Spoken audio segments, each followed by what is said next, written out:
Welcome to Coping with Ghosting, the podcast that provides hope, healing, and understanding for anyone who's been ghosted, betrayed, or hurt in relationships. I'm your host, Gretta, certified Post Betrayal Transformation Coach, and today we're having a heart-to-heart about what to do when the person who ghosted you comes back. Before we begin, I just want to give a gentle content warning that this episode mentions abuse. So please take care while listening and step away if you need to. This episode is inspired by the book I'm currently writing called Coping with Ghosting in Love. So what I'm about to discuss is for people who are in dating, romance, or an intimate relationship with the ghost, but a lot of the principles of healthy relationships that I will share can be applied to friendships or even familial relationships. So if that's you, please stay tuned. Now, whether you want to shut a ghost down or rekindle a relationship with them, or maybe you're just uncertain about what to do, this episode is for you. And as always, take what you like and leave the rest. Real quick before I dive in, I just want new listeners and viewers to know that the definition that I use for ghosting is the practice of ending a personal relationship with someone by suddenly and without explanation, withdrawing from all communication. That's from the Oxford Dictionary. And this is really different than leaving an abusive situation without a goodbye. That's defined as self-protection. And it's also different from disappearing after a communicated boundary has been violated, because when you do that, that's self-respect. I also want to ensure that we are on the same page about something, and that is when an abusive ghost pops back up into your life and wants to reconnect, whatever you do, please don't go back.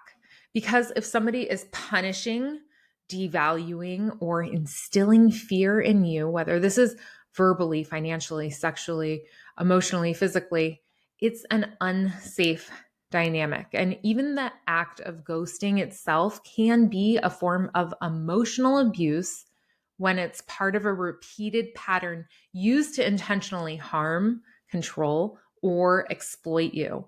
So if you feel like you're being abused in any way, please reach out for support. You don't have to wait until things get worse. It's valid at any stage to reach out.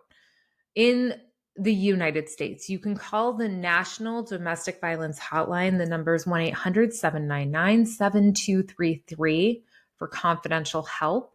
If you feel unsafe, call 911 or your local emergency number.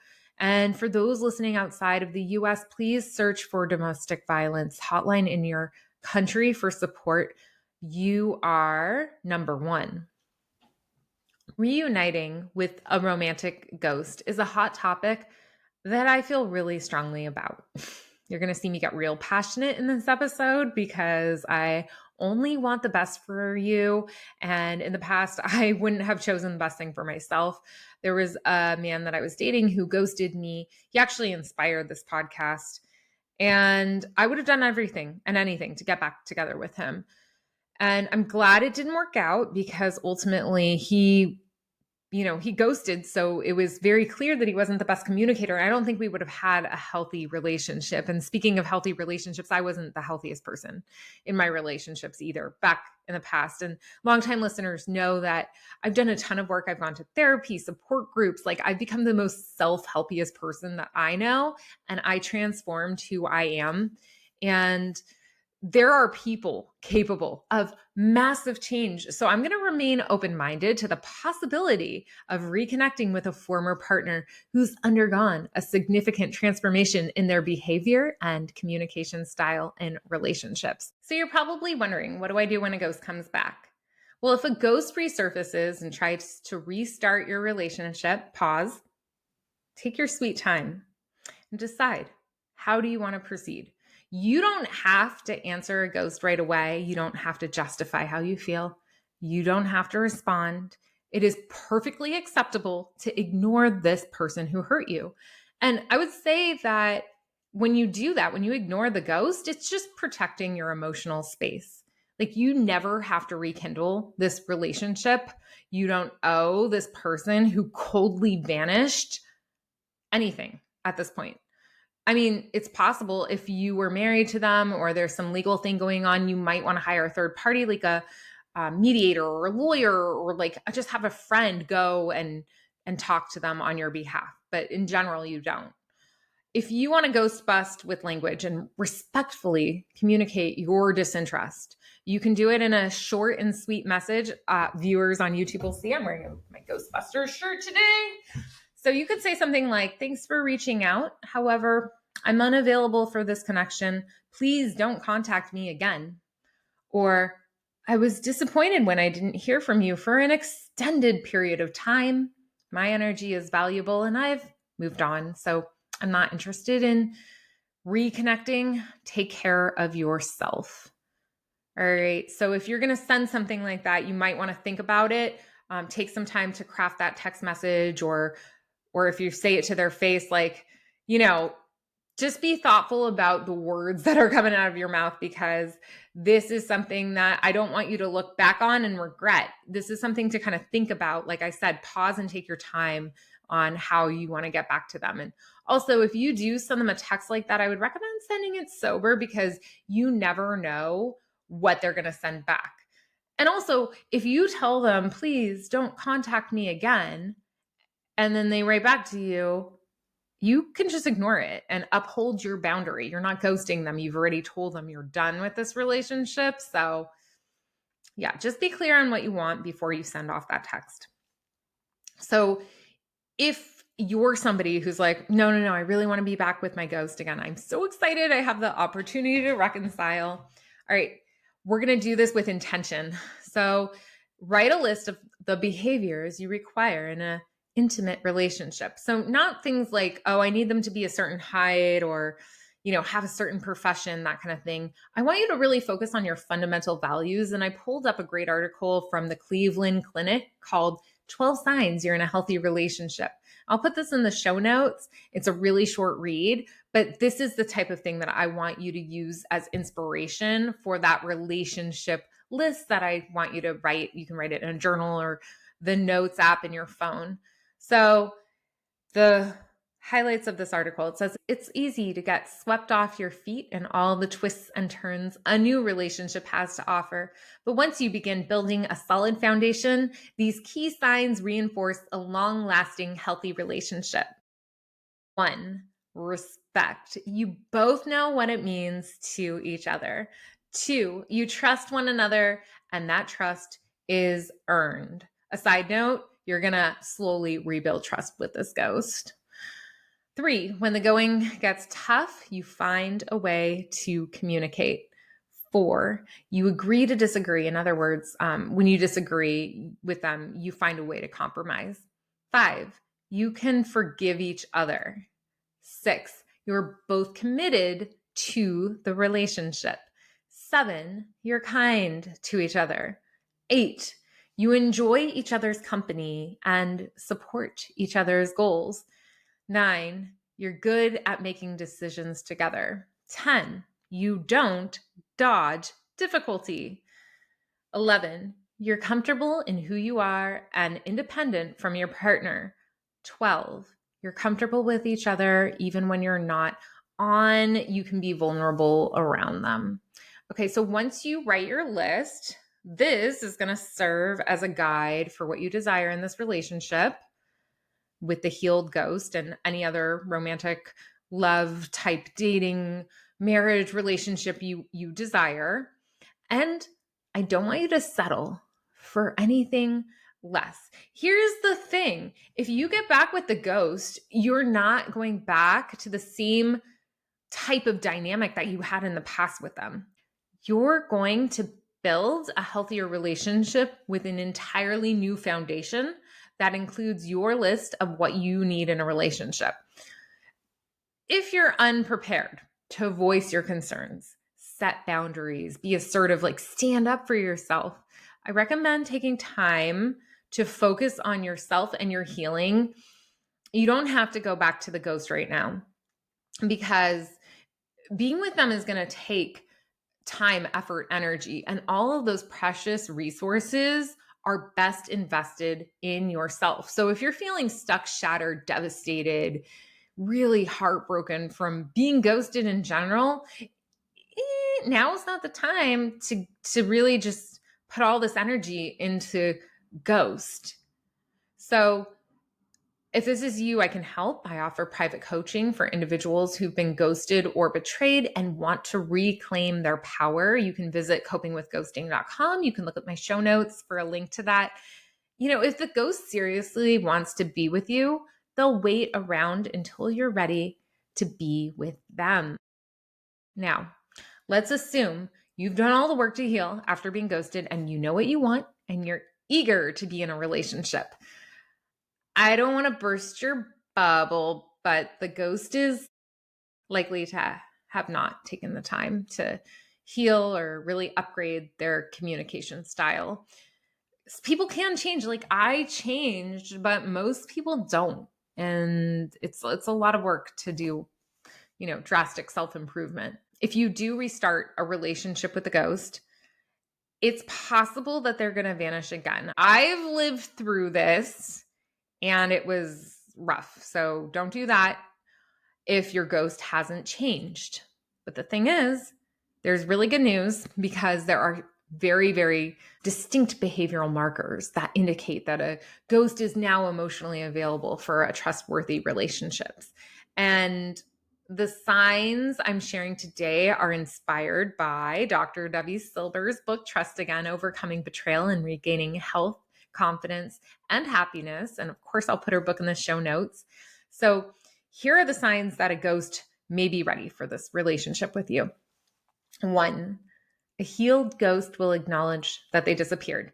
Okay, even if they don't say, I ghosted you, or use the word ghosting, they're going to recognize and admit that they abruptly left you for an extended period of time without an explanation.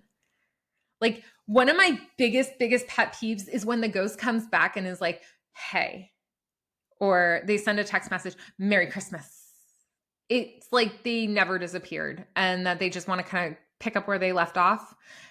It is obnoxious. It is called submarining. It's named after a submarine that submerges briefly underwater and then resurfaces. And if this happens to you, feel free to take or leave this advice, but I really recommend ignoring their tragic attempt at communication. Just block them, tell them to leave you alone. I just think it's so important to never let a ghost just waltz back into your life when they don't even have the decency to acknowledge that they ignored your communications for an extended period of time. It's so annoying. And it's the ultimate sign that they are unavailable for an honest relationship at this time. And as a side note, it's not worth trying to convince them of what they did. Don't say, yeah, you did ghost me. Listen, you can't change a zebra's stripes. In the book, Trust Again, Dr. Debbie Silber shares her extensive PhD study on betrayal, which includes a section where she identifies 3 groups of participants who didn't heal from betrayal. And one cluster of individuals who didn't improve were those whose betrayer faced no consequences. In fact, they had the most physical symptoms because they just swept their problems under the rug and they behaved like there was nothing different in this relationship, even after they were betrayed in it. So our takeaway from this is saying nothing to the ghost and just pretending that it didn't even happen. It's a recipe for disaster. Moving on to the second sign, a ghost who's ready to be in a relationship with you is going to apologize for what they did. So they'll say something like, I'm so sorry for the way I behaved. I wish I hadn't treated you like this. When possible, you want to be able to sense their sincerity through cues you can access. This might be their tone of voice, their facial expressions, their body language. Maybe they're crying, unless they're an actor. If they're an actor, you're going to need way more. But the goal is to see that they are remorseful. And if they say something like, I'm sorry that you felt hurt, that's a non-apology. It minimizes what they did. It shifts the responsibility to you. It shows that this ghost isn't ready for a new relationship at this time. A genuine apology centers around their behavior and not your reaction. So if the person who ghosted you has no remorse, it's time to keep your standards really, really, really high and just say bye-bye. And no, I didn't mean for that to rhyme. Number 3, a rehabilitated ghost has empathy. So if you tell them like, I felt a roller coaster of emotions when you left, it was really painful. They'll understand that they caused you to feel hurt. They acknowledge how their actions impacted you. But if they're like, gosh, you're so sensitive, or you take things so seriously, like save yourself the heartache and let them go back to their grave. Now, the 4th item is that if a ghost can't own what they did, then they really just don't deserve access to your life. It's garbage if they blame you. It's garbage if they say it's your fault, or like, I get so mad. I get so mad. Okay. Take a hard pass on reconnecting with a ghost who says that this was your fault, because this isn't about you at all. This was about their behavior, and their behavior is a choice. So this is not your fault in any way, shape, or form. I have lots of episodes about that, where most of the episodes tell you being ghosted is not your fault. It's a them problem, not a you problem. And it's also important that they take full responsibility, and they don't make up excuses. Like, okay, an excuse that I think is really common to the ghosts is, well, I was suffering from mental health problems. And I have a lot of compassion for people who are suffering from mental health problems. I get it. It's really, really, really, really hard. But it's minimizing the harm that they did to you. And it's unhelpful when it comes to betrayal. Like, there's a really big difference between an transparent explanation and an excuse. If they have a reason that holds them self-accountable and it demonstrates positive change, then that's really different.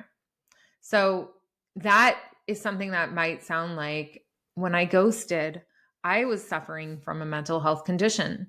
It doesn't justify what I did. I take full responsibility for my actions. I'm so sorry for all the pain I put you through. And I'm in therapy right now. I've been working on myself, and I will never, ever ghost you again. I'll do whatever I can. I want to be with you. What can I do to make this right? So that leads me to number 5, a ghost who's ready for a relationship with you. They're going to have a burning desire to make things up to you. They're motivated to rebuild trust. So you tell them what you need for the relationship. Maybe that sounds like, hey, I want to have a phone call every single night, or a video chat every night, or like, let's see each other in person weekly. Like, a healed ghost is going to be willing, able, and enthusiastic about putting in the effort to rebuild with you. They need to be able to have open conversations about conflict when it arises. Like, don't settle for someone who discarded you and now has zero intention in making things right. Number 6, for the relationship to work, your values and relationship goals must align. So it's a good time to ask questions like, where do you see our relationship going? Because if you want a monogamous, committed, exclusive, romantic relationship, but they're like, oh, polyamorous hookups are my whole thing, and like, I want to be with all these people, well, it's not a match. So if the ghost is like, well, you're asking for too much, you can tell them, go find less. 7, a healthy ghost is going to come clean about what they did when they were missing in action. They're not going to keep secrets from you. They're going to be upfront about all their shenanigans. Like, the truth may be challenging to hear, so maybe have a friend on call waiting for you if the conversation goes south. Or, this could be something that you bring to couples counseling. If the person you were with was with multiple people or physically intimate with others while they were away from you, what does that mean for the future with them? So you need to talk about that. So those are all the signs that the ghost has changed, and that now we have a really solid foundation to work with to slowly build up this relationship, because you've seen that they actually care and that you're on the same page and that you want to start again in a new healthy way with a new relationship, because you're feeling better and they're feeling better. And now we're able to communicate everything. Okay. So if the person who ghosted you doesn't meet all those requirements, right? Don't try to change them. You can't force or change or control a ghost or anyone else for that matter. And if this person fails to show up with respect and remorse, they're just proving that they're still not ready for this healthy connection with you. And it's going to be impossible if you're doing all the effort for the relationship or if your values are misaligned. So do not wait for their potential. See them for who they are now. Believe what they say. And if the ghost can't provide what you need, stay strong and maintain your boundaries, and know that this is just time to go back and do more healing if that's what you need. Okay, we've covered a lot. If at this point you're grappling with the choice to reunite with the ghost, let me ask you a very direct question. Do you want to be with them? What's the first thing that came to your mind? If it was yes, honor that. And if it was no way, trust that. Because you don't need to justify how you feel right now. You don't have to second guess yourself. You're not obligated to be in this relationship. This is a choice that you get to make. And if you're like, I don't know how I feel, I don't know, write a pro and con list, journal your emotions, discuss your decision-making process with your support network. Of course, I offer coaching sessions. You can sign up with me. We can talk about this. And another idea is just to spend time with the ghost and notice how you feel when you're with them. I mean, like I said, you can take your sweet time. You can spend time with them and hang out, and you can always end a relationship at any point. So notice how you're feeling. Are you walking on eggshells, or do you feel safe and respected? Do you feel warm and fuzzy on the inside? Like this person values you and they're doing everything they can to help you feel secure, because that's how you want to feel. And if you choose to reconcile with this person, remember, use your voice. Maintain firm boundaries with them. Shattered trust can be rebuilt through honorable and consistent actions over time, but it's a process. So if you had said, like, we want to talk every single day, we're going to talk, and they're like, yeah, I totally agree to that, and then they go missing for a week, or they give you the silent treatment again, or they're lying to you, or they're disrespectful, like it's not the right fit, right? Because a changed ghost isn't perfect, but they're gonna make an effort to be kind and work with you and follow through on things and honor their word and repair conflicts as they arise. So take things slowly. You can always end this if it's not working out. You deserve to be in loving relationships with kind, mature, and honest communicators. There's a lot more I have to say about this topic, which is why I'm writing a book, Coping with Ghosting in Love. And for now, please subscribe to my YouTube. Follow me at Coping with Ghosting on social media. I have a wonderful free and private Facebook support group. And if you're enjoying this show, I would love your feedback. Please leave a rating, comment, review. I really appreciate it. So finally, remember, no matter what you're facing, you are not alone. You're worthy of care and connection. You deserve the best. One last note, this podcast is for education and support only. Coping with Ghosting provides self-help tools, but does not offer therapy or medical care. The medical disclaimer in the show notes has all the details. Take care.